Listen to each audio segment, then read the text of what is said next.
एक गांव में रामू नाम का एक लकड़हारा रहता था। वह बहुत ही गरीब था। जंगल से लकड़ियां काट काट कर वह अपनी आजीविका चलाता था।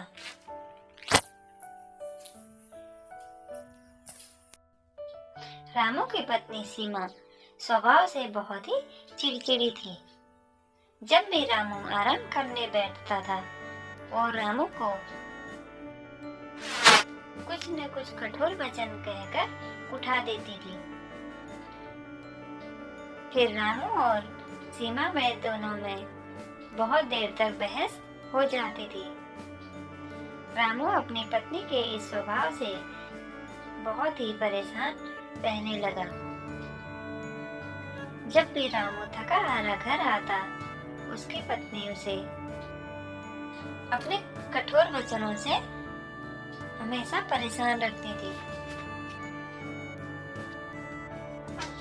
एक दिन रामू अपनी पत्नी के वचनों से दुखी होकर वन की तरफ लकड़ी काटने के लिए निकल जाता है।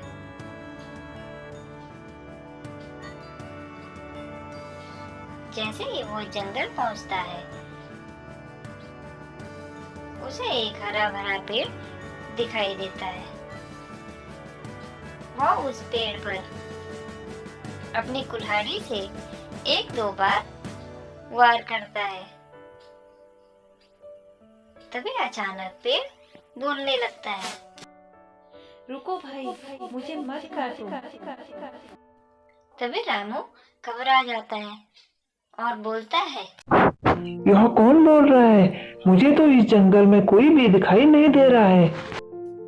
तभी पेड़ से फिर से आवाज आती है, भाई मैं पेड़ हूँ, मैं बोल रहा हूँ, तुम मुझे मत काटो। अगर तुम मुझे नहीं काटोगे तो मैं तुम्हें 3 वरदान दूंगा। अगले 1 घंटे तक जो भी तुम अपने मुंह से बोलोगे, तुम्हें वह सब मिल जाएगा। पेड़ से वरदान मांगकर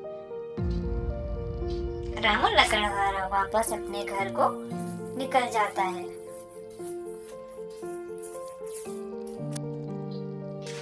घर जाकर वह अपनी पत्नी सीमा को जंगल में हुई सारी घटना बताता है। तभी से सीमा तीखे स्वर में उससे बोलती है, क्या तुम पागल हो? ऐसा भी कहीं होता है? पेड़ भी कहीं बोलते हैं क्या?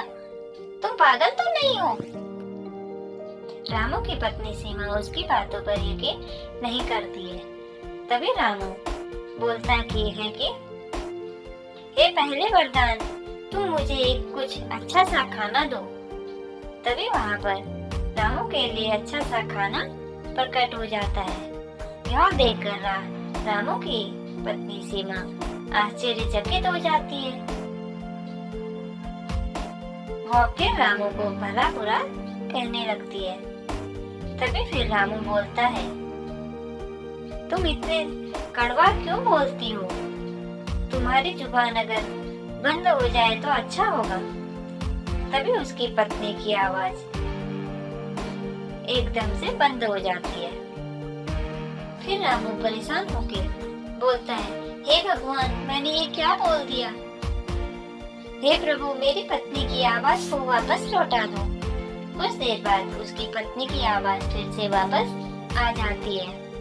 तभी उसकी पत्नी को एहसास होता है कि उसका पति उससे कितना प्रेम।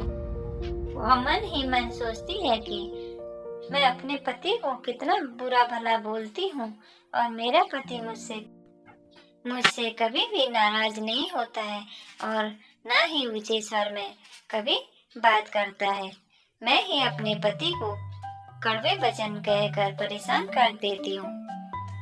दूसरे दिन से सीमा अपने पति के लिए अच्छे अच्छे पकवान बनाने लगती है और फिर दोनों एक साथ बैठकर खाते हैं।